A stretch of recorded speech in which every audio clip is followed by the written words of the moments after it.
full of liquor, then we dive in it. Pull him to the side, let me slide in it. Alright, SmackDown for December 6th. Cody Rhodes opened the show to sell the Saturday night main event, which comes on Saturday on on NBC. For us in Cleveland, it's Channel 3. Is that free? And he was in it.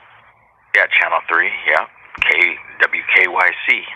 I might just come to your place to come watch it. You can. It's 11:30 at night. Oh, man. Okay. Well, that's what it used to be. I don't know if they changed the time now, but back then it was the replacement for Saturday Night Live once a month. And Saturday Night Live came on at 11:30 at night. Well, we can check it after this recording. Okay, Cody was interrupted by Chad Gable. And they were playing mind games with each other, which basically just set up a match for later on in the show. First match of the evening was Tiffany Stratton versus Elektra Lopez versus Naomi in a triple threat match, part of the U.S. Women's Championship tournament. Tiffany Stratton won, followed by a match between Bianca Belair versus Piper Niven. Bianca came out on top on that one.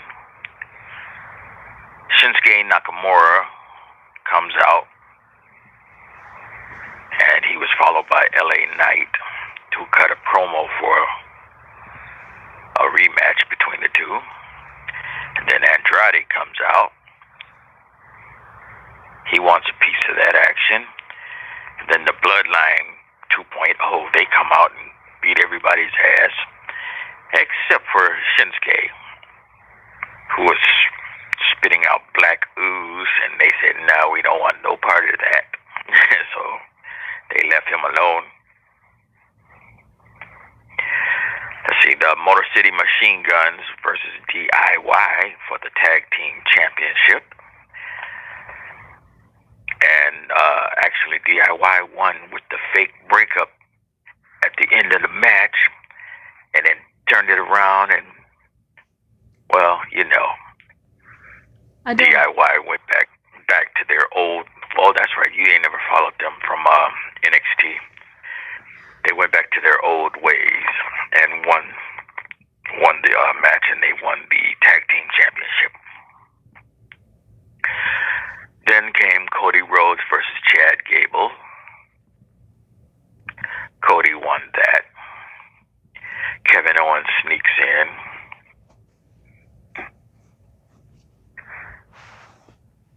And let's see, Raw for December the 9th. Champion Gunther cuts a promo on Finn Balor, who comes out and interrupts. Along with his Judgment Day, they go to attack Gunther, but Damian Priest comes out, help even up the match. And then, like a good boy, he got his ass whooped by Gunther, who turned on him. He should have never came out there and helped him. After that was the 8-man tag team. I'm sorry, go ahead. Finn don't learn. Finn doesn't learn. That wasn't Finn, it was Damian. Wait a minute. I got them switched in my head. Sorry. I was thinking the eight-man tag team match of the Final Judgment versus the Wyatt Six. The final. Through a little chicanery. Go ahead. Do you mean the Final Testament? No, the Final Judgment. That's the Karrion Kross and the AOP, along with the Miz. Yeah, I thought this whole time that their name was the Final Testament. Their name is the Final Judgment. I feel silly now.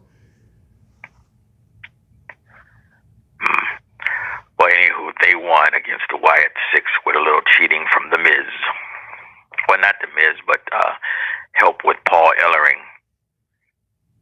Their, I guess you would call him their manager. Although I think Karrion Kross is the one that actually leads the group. Next match was Dakota Kai versus Liv Morgan, and Liv won that match. Seth Rollins comes out to cut a promo on CM Punk. Sami Zayn interrupts. They talk it out, and then they make up. Then Sami Zayn takes over the promo, and he calls out Drew McIntyre, and they have a little tete-a-tete. Set it up for the Saturday night main event. Next match was Ivy Nile versus Lyra Valkyria, I should say, versus Selena Vega. Another triple threat match for the Intercontinental Championship tournament. Lyra Valkyria won that one.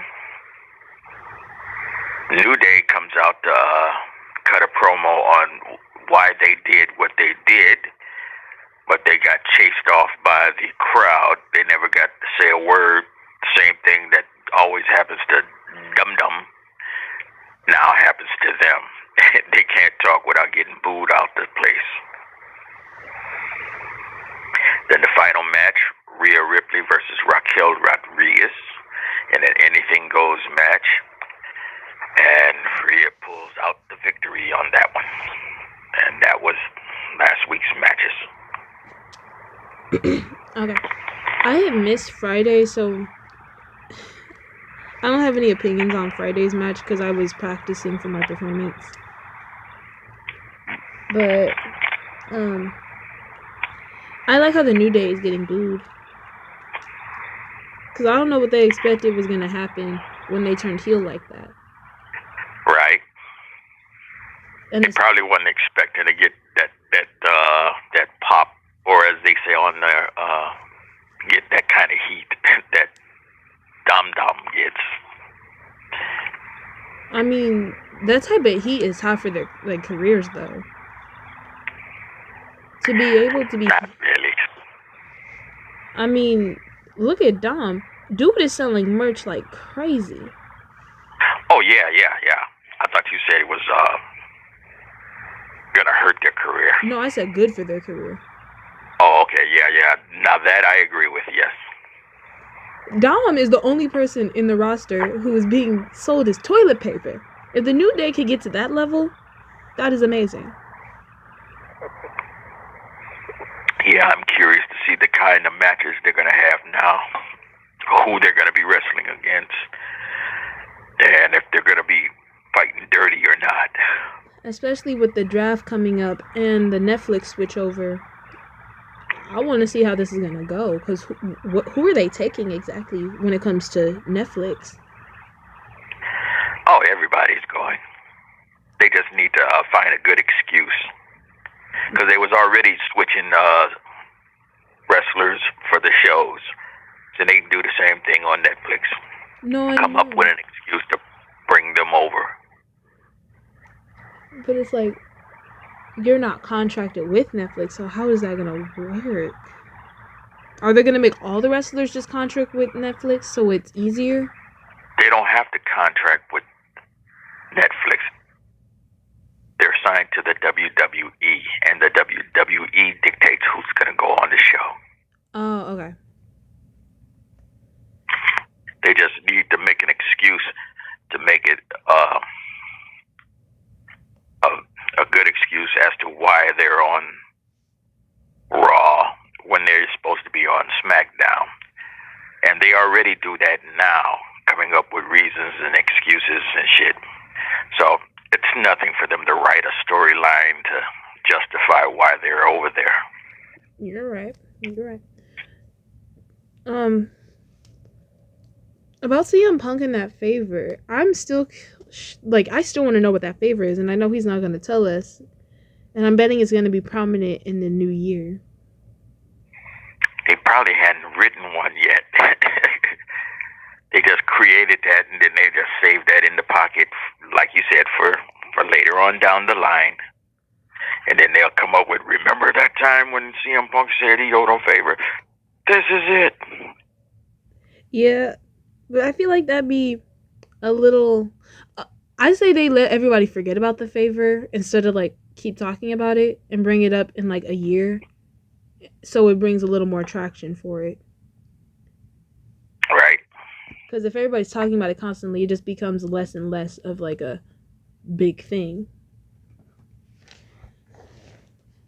Do you have a wrestler for the week? I like Shinsuke Nakamura for spitting out that ooze and scaring the shit out of the Judgment Day. Not the Judgment Day. Final. Yeah, I was right. Yeah, the Judgment Day. That was the Judgment Day, wasn't it? No, it was the Bloodline. Bloodline. Oh, my bad. Damn. I'm sounding like you now. How dare you? Yeah, that's that old school wrestling stunt. Spitting fire and blue mist in the faces of wrestlers, and I know that's that old school carnival shit. I know Asuka does it still. Yeah. But for Shinsuke, it looked so ominous because just black ooze, just ugh.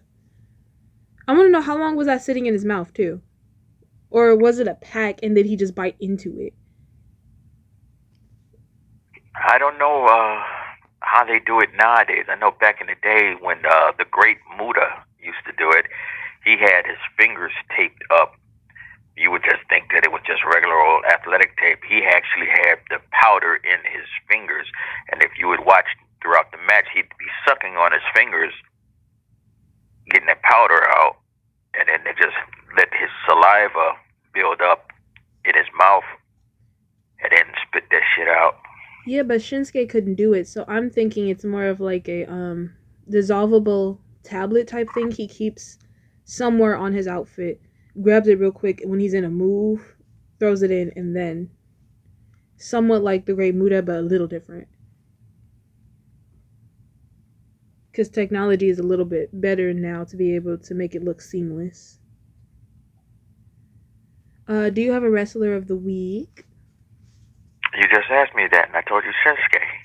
Oh, I'm so sorry. My brain mushed that. I do not have one, seeing as I missed some of the matches because of finals week.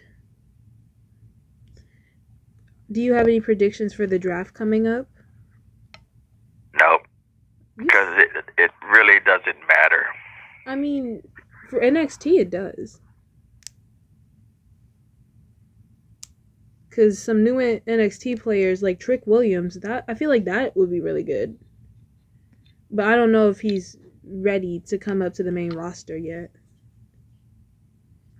And there's a few more members that are gonna come up. But we can cut off here.